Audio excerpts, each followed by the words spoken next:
Sziasztok! Megnézzük, hogy mi újság a szeretett kedvessel. Mi van vele?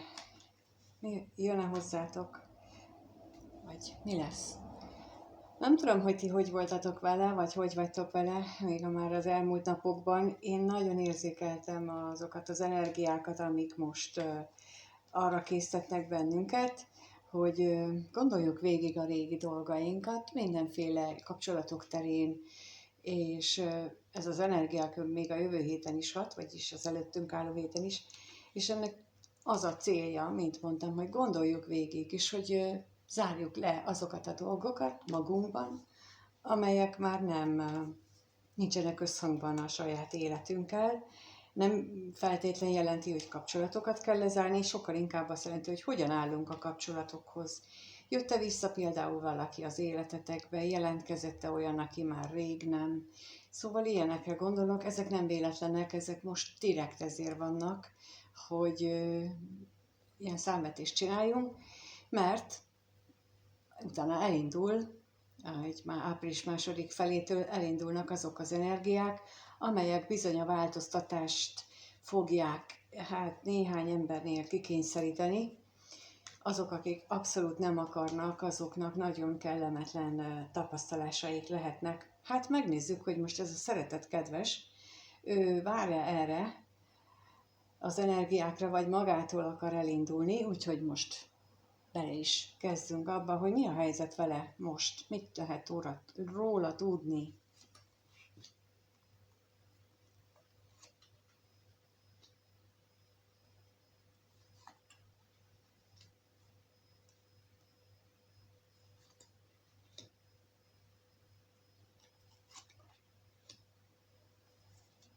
Ez alapján azt mondanám, hogy ez a szeretett személyetek nagyon is magába merült. Ő úgy tűnik, hogy nagyon is elgondolkodott azon, hogy ő mit szeretne, és láthatóan az ő szerelmét akarja. Szeretne vele együtt lenni, szeretne vele találkozni, szeretne vele másképp megélni ezeket a találkozásokat, meg együttléteket, mint ahogy eddig volt, vagy ahogyan korábban ezt esetleg volt köztetek. Tehát mindenképpen szeretne. De itt azt látom, hogy ő benne egyre inkább ez a vágy kezd elhatalmasodni, hogy a szeretett személyével szeretne időt tölteni. Na és akkor kérnék szépen itt az özvegy férfire, hogy mit tudhatunk meg róla bővebben.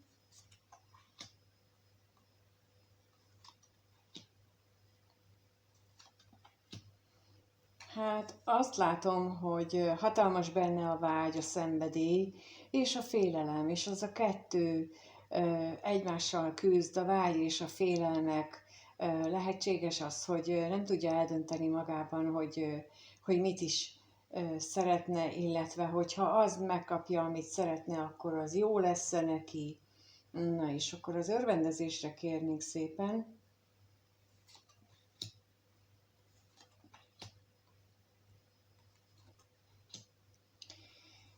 Úgy látom, hogy az is tulajdonképpen lehet, hogy az a félelmei oka, hogy úgy gondolja, hogy jelenleg nincs elégséges anyagi háttér ahhoz, hogy az ő vágyait megvalósítsa.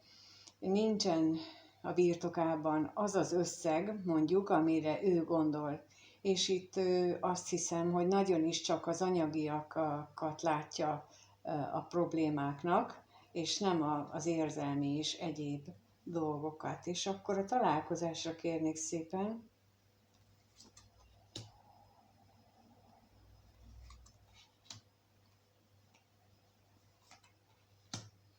Lehetséges, hogy egy elmaradt találkozásra gondol, vagy egy olyan találkozás, ami bizonytalan még jövőben, lehet, hogy tervezi, de még nem tudja biztosan, hogy ez valóban meg fog-e valósulni, vagy nem. És akkor nézzük a halált, hogy arra mit tudhatunk meg.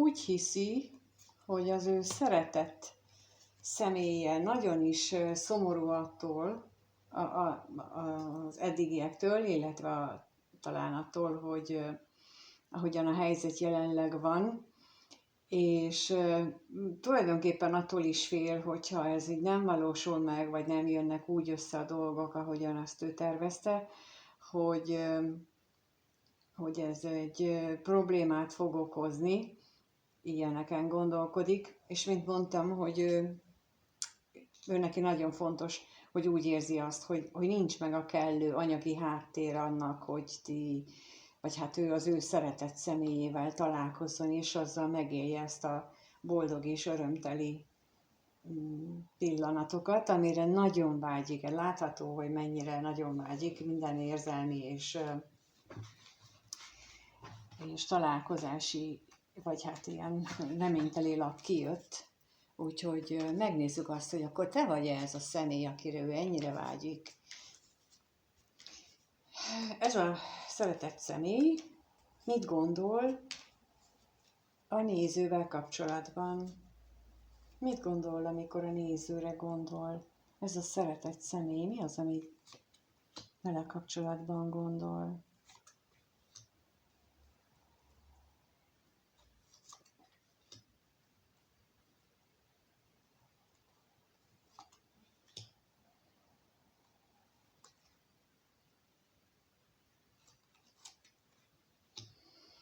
Hát állandóan arra, mert azt tudom mondani, hogy valószínűleg ti vagytok azok, akik az előbb is már megjelent, és állandóan az a félelem van benne veletek kapcsolatban is, hogy közbe jön valami, hogy nem úgy történik a dolog, hogy amit ő magában így elképzel, az nem fog létrejönni, az valami megakadályozza, na de akkor mi így lehet itt az akadály, akkor az ellenségre kérnék szépen. Milyen akadályokra gondol?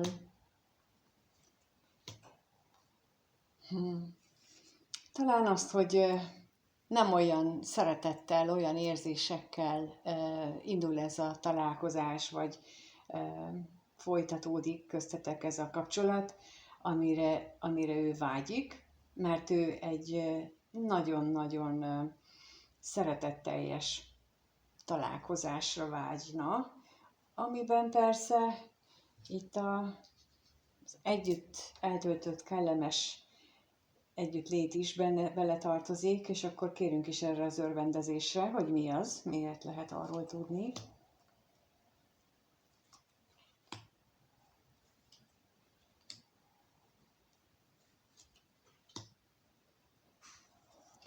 Mert úgy látom, hogy olyan, mintha ő úgy élné meg, hogy amikor veled van, akkor az mindig olyan nagyon-nagyon jó érzés, és nagyon nehezére esik az, amikor ti elváltok egymástól. Ez nagyon kellemetlenül, rosszul érinti, mondhatnám úgy, hogy fájdalmasan, és akkor az özvegy férfira is kérnék szépen.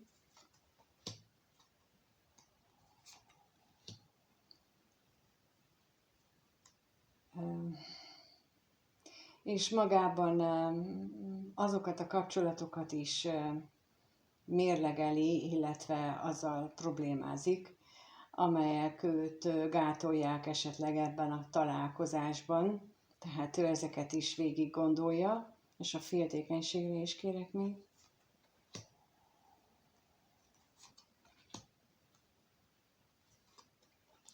És itt megint az jött ki, mint az előbb, hogy bizonytalan. A félelmei azért is vannak, mert ő bizonytalan az anyagiak miatt, bizonytalan a találkozás miatt, és az akadályokat, amiket ő így most maga elé tud képzelni, azokat sem biztos, hogy le tudja gyűrni, legalábbis ő így gondolkodik, ahogy te az eszébe jutsz. Tehát ez a sok mindent is átgondolja ő veled kapcsolatban, tehát úgy látom, hogy azért van itt érzelem bőven, de azért megkérdezzük, hogy még milyen érzelmek vannak az ő részéről, a te irányodba, mit tudhatunk meg az ő veled kapcsolatos érzéseiről, ennek a szeretett személynek a nézővel kapcsolatos érzéseiről mit tudhatunk meg, milyen érzések vannak benne.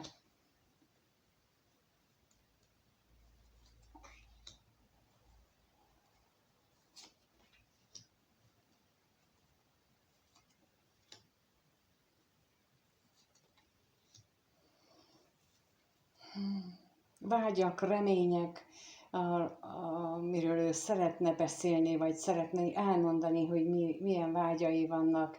Szeretné azt leginkább, úgy látom, hogyha az a távolság, ami köztetek van, az már elmúlna, annak vége lenne, és akkor kérnék szépen itt kiegészítést a vágyra, hogy még ő mire vágyik veled kapcsolatban.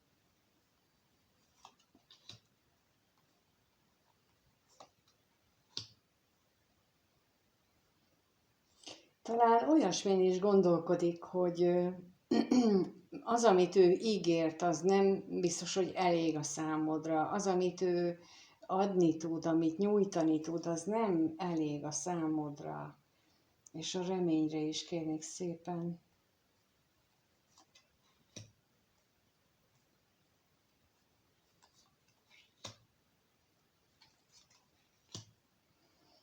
Pedig hát láttuk, hogy határtalan szerelemmel van irántad, és itt megint azt mutatják a lapok, hogy ez tényleg mély szerelem, viszont ismét az érzéseibe is bekuszott az, hogy olyan, mintha nem lenne elég az anyagiak, amit ő úgy gondol, hogy szüksége lenne rá.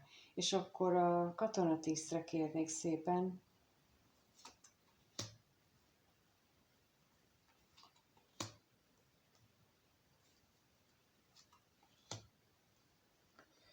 Hát, mint ahogy mondtam, hogy amikor így külön vagytok, akkor az őt nagyon elszomorítja, hogy nem élvezheti a társaságodat, és ez ő szívesen, azt hiszem, hogy sokkal szívesebben élvezni, vagy gyakrabban élvezni a társaságodat, mint ahogy az jelenleg lehetséges. És az üzenetre is kérnék.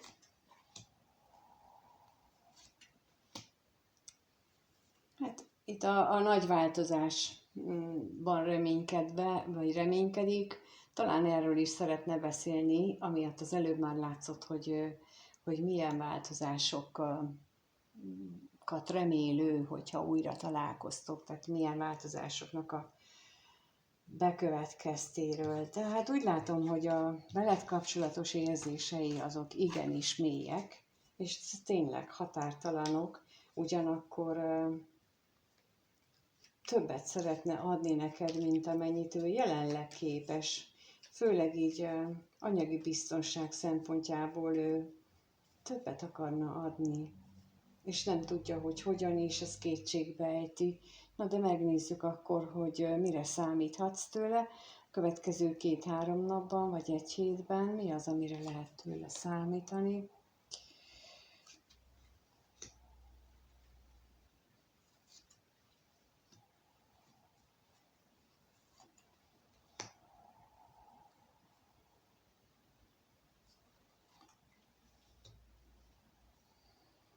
Hát igen, itt megint az jön ki, hogy ő fejben rengeteget küzd magával, nagyon-nagyon sokat.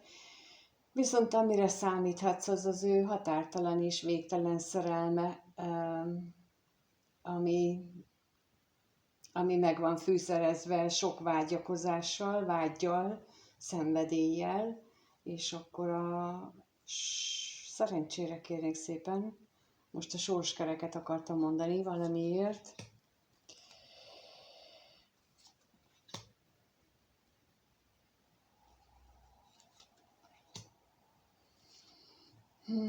Abban bízik, hogy, és a sorskerék passzol ide, mégiscsak jól akartam mondani, tehát abban bízik, hogy a sors, a szerencse, az égiek valahogyan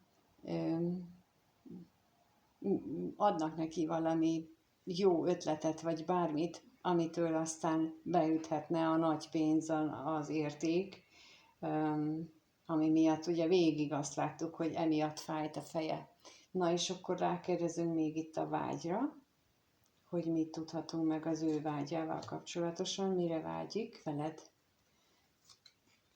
Hát, ugye ebben nincs újdonság.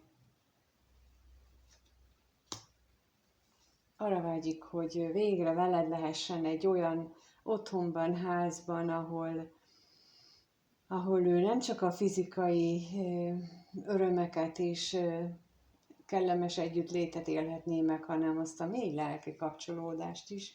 És a bosszúságra is kérnék szépen, hogy mi az, amit még itt megtudhatunk ezzel kapcsolatban.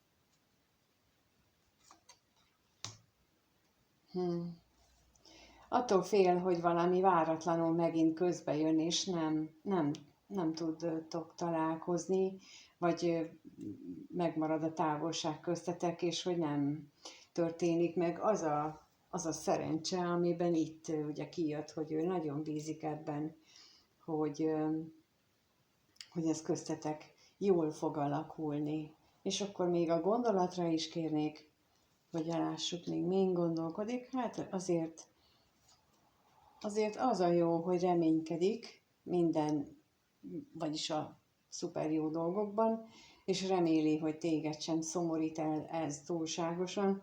Hát talán így, hogy hallottátok, hogy milyen határtalan és végtelen szerelemmel van irányatokban, és csak azok a földies dolgok, tehát, hogy ilyen anyagi világunkban arra jellemző dolgok azok, amik őt félelemmel töltik el, hogy nem tudja megadni azt, amire véleménye szerint a ti biztonságot érzésetek, a biztonságérzeteteknek szüksége lenne, és neki ez ami a problémát okozza veletek kapcsolatban. Hát remélem, hogy nektek is csak ennyi problémátok van vele.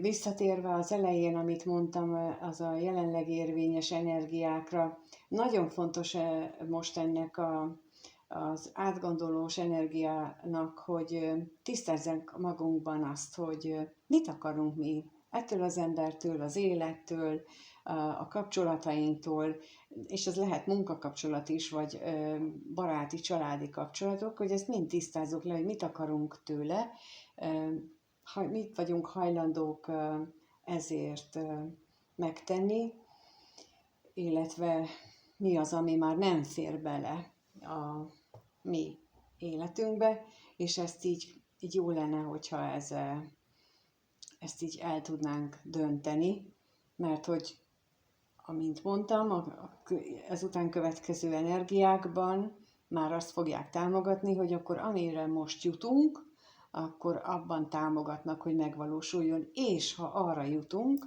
hogy nincs elég pénzünk, és csak ha nincs elégre koncentrálunk, akkor nem is lesz elég. Ha arra jutunk, hogy bár most nincs elég, de biztos vagyok benne, hogy a szerencse az mellém áll, és a szerencse az segít és támogat bennünket,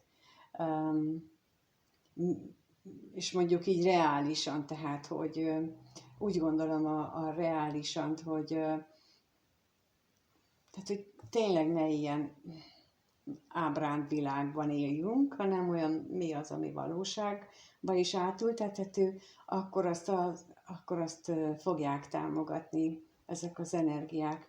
Úgyhogy én köszönöm szépen, hogyha itt voltatok, és meghallgattátok, megnéztitek.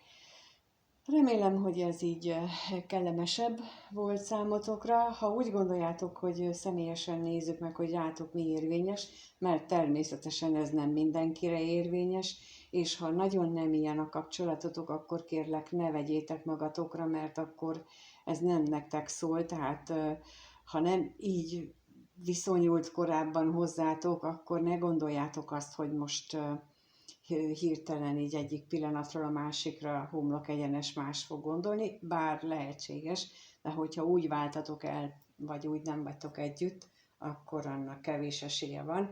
Úgyhogy meg tudjuk azt is nézni egyénileg, a leírásban megtaláljátok az elérhetőségemet, megírhatjátok és köszönöm, ha megírjátok azt, hogy mit gondoltok, vagy hogyan van nálatok, esetleg azt, hogy mit tapasztaltatok, ti tapasztaltok-e valamilyen energiát, valamilyen tünetet, idegességet, vagy ilyesmit az elmúlt napokban, vagy a következő napokban, annak is örülök, és köszönöm, hogyha lájkoltok, mert akkor talán többeknek is eljutatja a YouTube ezeket a videókat, és fölajánlja, mert föl se ajánlja, amikor közzéteszem, azt már látom. Úgyhogy egyébként pedig mindenkinek minden jót kívánok. Sziasztok!